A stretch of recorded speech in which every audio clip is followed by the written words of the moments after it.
ओम शांति। आज प्यारे मीठे बाबा के मुरली मंथन की डेट है 10 अक्टूबर 2023। तो आज मीठे मीठे बाबा अपने बच्चों से कह रहे हैं, मीठे बच्चे, प्रभात के समय मन बुद्धि से मुझ बाबा को याद करो, साथ साथ भारत को देवी राजस्थान बनाने की सेवा करो। क्या कह रहे हैं बाबा? सुबह के समय मन बुद्धि से मुझ पिता को याद करो, साथ साथ भारत को देवी राजस्थान बनाने की सेवा करो। कैसे बनाएंगे देवी राजस्थान? जब हम स्वयं पे काबू पा लेंगे ना। कहते हैं ना कि अगर कोई अपने आप की चेकिंग कैसे करते हैं, कोई हमें कुछ उल्टा बोल रहा है, व्यर्थ बोल रहा है, गलत बोल रहा है, उस वक्त यदि हम चुप रहते हैं, हमें पता है कि हम क्या है, हमें किसी को प्रूफ करने की जरूरत नहीं है। तो ऐसे में क्या झलकता है कि आपके अंदर आत्मसम्मान है, सेल्फ कॉन्फिडेंस कूट कूट कर भरा है। और इसी के विपरीत यदि कोई कुछ बोल रहा है, छोटी बात बोल रहा है, आप प्रत्युत्तर दे रहे हो, गुस्सा कर रहे हो, तो आप में आत्मविश्वास और सेल्फ कॉन्फिडेंस की बहुत बहुत बहुत कमी है। आप इसको चेक करें। कहते हैं ना कि बुद्धिमान लोग ना दूसरे को जवाब देने में, मुख से जवाब देने में ना समय बर्बाद नहीं करते। उनके कर्म और उनकी सक्सेस ही उनके लिए जवाब है ना? बड़ी बात। प्रश्न है, सूर्यवंशी राजधानी की प्राइस किस आधार पर मिलती है? सूर्यवंशी राजधानी की प्राइस किस आधार पर मिलती है? उत्तर, सूर्यवंशी राजधानी की प्राइस लेना है तो बाबा का पूरा मददगार बनो, श्रीमत पर चलते रहो। आशीर्वाद नहीं मांगनी है, लेकिन योग बल से आत्मा को पावन बनाने का पुरुषार्थ जरूर करना है। देह सही देह के सब संबंधों अर्थात विकारी मोह माया को त्याग कर एक मोस्ट बिलीवेड बाबा को याद करो तो तुम्हें सूर्यवंशी राजधानी की टिकट मिल जाएगी। उसमें पीस, प्रोस्पेरिटी, प्योरिटी सब कुछ होगा, पूरा पैकेज फुल। तो क्या करना होगा? पूरा पूरा मददगार। कैसे मददगार बनेंगे? जब हम हर एक आत्मा के मन को आराम देंगे। और जितनों को आप आराम देंगे ना, जितनों को दिलाराम भगवान से मिलाएंगे, उतना आपके दिल को आराम मिलेगा। और कहते हैं ना, जिंदगी में उस इंसान को कभी मत खोना जो कमजोर पलों में गुस्सा तो भल कर दे, लेकिन फिर आके तुमसे ग्लानिवश सॉरी कहे, तो उस आत्मा को कभी मत छोड़ना, क्योंकि वो सच्चा हीरा है ना? और गुस्सा भी हम उसी से करते हैं ना जिससे हम प्रेम करते हैं, स्नेह रखते हैं। गीत है, आखिर वो दिन आया, आज आखिर वो दिन आया, जिस दिन का रास्ता तकता था, जिसका था मोहताज, आखिर वो दिन आया, आज आखिर वो दिन आया। तो कौन सा दिन आया है? ईश्वर से मिलने का, जब भगवान धरा पर आ गए हैं, है ना? लेकिन जानते हैं कितने बच्चे? थोड़े से बच्चे, मुट्ठी भर बच्चे जानते हैं, पहचानते हैं और उनके नियम पर चलते हैं। ओम शांति। ओम शांति का अर्थ तो तुम बच्चों की बुद्धि में रहता है। बाबा जो समझाते हुए दुनिया में सिवाय तुम्हारे और किसी को भी समझ नहीं आएगा, क्योंकि बाबा कहते हैं तुम एक आत्मा हो। और ओम मतलब आत्मा, ओम मतलब ब्रह्म नहीं, ओम मतलब ईश्वर नहीं, ओम मतलब मैं आत्मा। तो ये बात सिवाय भगवान के कौन समझा सकता है? हम्म? तो वही समझेंगे ना, दैविक कुल के होंगे। अब जैसे कोई मेडिकल कॉलेज में बिगर साइंस पढ़े पहुंच गया, तो क्या समझेगा वहां जाकर? कुछ भी नहीं ना। उसी तरह दैविक कुल की आत्मा ही ये ज्ञान समझेंगे। ऐसा कोई सत्संग होता नहीं जहाँ मनुष्य जाए और कुछ न समझे, लेकिन यहाँ एकदम अनोखा ज्ञान है, नया ज्ञान है। तो ये वही समझेंगे जो दैवी कुल के होंगे, जिनमें देवता बनने के लक्षण होंगे, वही परमात्मा की बातों को सुनेंगे और समझेंगे और मानेंगे। तो ये बड़े से बड़ी कॉलेज।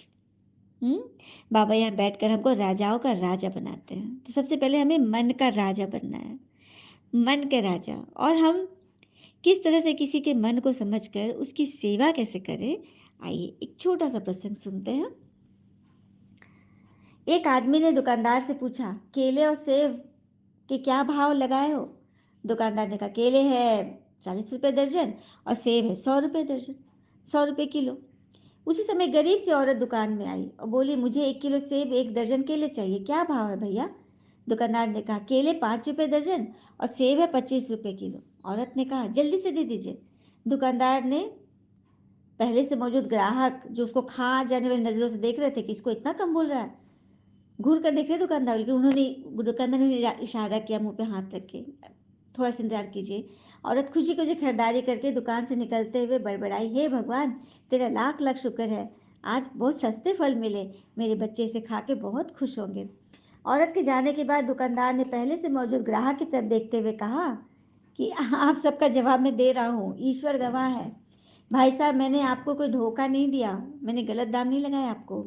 यह विधवा महिला है जो 4 अनाथ बच्चों की माँ है, किसी से भी मदद लेने को तैयार नहीं होती है, बहुत गरीब है। मैंने कई बार कोशिश की, हर बार नाकामी भी ली, कभी ये मदद नहीं लेना चाहती थी। तब मुझे एक तरकीब सूझी कि जब कभी ये आए तो मैं उसे कम से कम दाम लगाकर चीज़ें दे दूँ। मैं ये चाहता हूँ कि उसका भ्रम भी बना रहे और उसे लगे कि वह किसी की मोहताज नहीं है और उसे सामान भी मिल जाए। मैं इस तरह भगवान के उन बंदों की पूजा कर लेता हूँ। थोड़ा रुक कर दुकानदार बोला, यह औरत हफ्ते में एक ही बार आती है। ईश्वर गवाह है, जिस दिन वह आ जाती है उस दिन मेरी बिक्री बढ़ जाती है और उस दिन परमात्मा मुझ पर मेहरबान हो जाते हैं। ग्राहक की आंखों में आंसू आ गए। उसने आगे बढ़कर दुकानदार को गले लगा लिया और बिना किसी शिकायत के अपना सौदा खरीदकर खुशी खुशी चला गया कि उसे भी एक युक्ति मिल गई थी किसी को खुशी बांटने के लिए। तो खुशी अगर बांटना चाहो तो तरीके तो हजारों हैं, है ना? तो बस जितना आप बांटेंगे ना उतना आपकी खुशी बढ़ती है। देने वाले दाता आपको देंगे। देने वाला दाता जब आया हुआ है तो फिर किस बात का कमी, है ना? बाँटते रहे और सबसे पहले तो भगवान से मिला दें, क्योंकि ईश्वर से मिल गए, खजाना के पास ही पहुँचा दें, तो कितनी बड़ी बात होगी, कितनी बड़ी दान हो गई ना। तो ये बुद्धि में रहना चाहिए, इस नॉलेज से हम चक्रवर्ती राजा बन रहे हैं। हम युद्ध के मैदान में हैं, विजय तो हमारी है ही। हुँ? बरोबर हम इस भारत को फिर से दैवी डबल सितार राजस्थान बना रहे हैं। बाबा के साथ हम मददगार बन रहे हैं ना। अभी तुम जानते हो हम दैवी राजस्थान स्थापन करने के निमित्त बने हुए हैं। बरोबर दैवी राजस्थान होगा, फिर क्षत्रिय राजस्थान होगा, मतलब त्रेता युग होगा क्षत्रिय, फिर हो जाएगा द्वापर से फिर वैश्य हो जाएगा, वैश्य राजधानी, और कलयुग में होगा शुद्ध राजधानी। सुना? तुम जानते हो कितना बड़ा भारत है, कितनी बड़ी दुनिया है, फिर कितनी छोटी हो जाएगी। ये बुद्धि में अच्छी रीति बिठाना है। जो सर्विसेबल बच्चे हैं उन्हों की बुद्धि में बैठेगा, बाकी का तो खान पान झरमुई झगमुई में ही टाइम वेस्ट होता है। देखा, बाबा सबके रिजल्ट बता रहे हैं। बाबा कहते अभी और कुछ भी नहीं सिमरो, प्रभात के समय मुझे याद करो। कुछ भी मत याद, क्योंकि रावण की सारी चीजें, इन आंखों से जो कुछ भी दिखाई दे रहा है वो सब माया रावण की है। इस पे बुद्धि मत फंसाओ, मुझे याद करो और भिन्न भिन्न युक्तियां जो तुम्हें निमित्त द्वारा भी मिलते हैं उन पर जरूर चलो। हम्म तुम जानते हो कल सत्य की राजधानी में होंगे, है ना? तो उसके लिए भी पुरुषार्थ तो अभी करना है ना। तुम दानी हो, तुम्हारे जैसा अविनाशी ज्ञान रत्नों का दान कोई कर नहीं सकता। ऐसा दान होता ही नहीं कि अविनाशी ज्ञान रत्नों का दान करे। और अविनाशी ज्ञान क्या है? ज्ञान रतन सुख शांति आनंद शक्ति ज्ञान पवित्रता, ये अविनाशी है, इसको कोई लूट नहीं सकता। तुम धन कौड़ी लेकर आओगे, हीरे मोती, तो वो लुटा सकता है, चोर छीन सकते हैं, लेकिन ये ज्ञान धन कोई छीन नहीं सकता। बाबा ने समझा ऐसे कभी भी किसको नहीं कहना कि भक्ति ना करो, नहीं, बाबा का परिचय दे समझाना है, तब तीर लगेगा। सब कुछ करो, लेकिन सिर्फ शरीर से नहीं, मन से करो। हम्म अच्छा, मीठे बच्चों प्रति भगवान की नमस्ते, हम बच्चों की भी प्यारे बाबा को नमस्ते।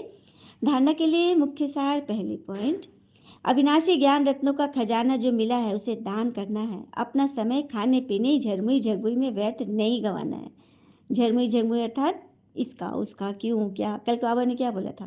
कहलाते तो ब्रह्मा कुमार कुमारी हो, लेकिन जब व्यर्थ में जाते हो तो क्या बन जाते हो? क्षत्रिय कुमार कुमारी।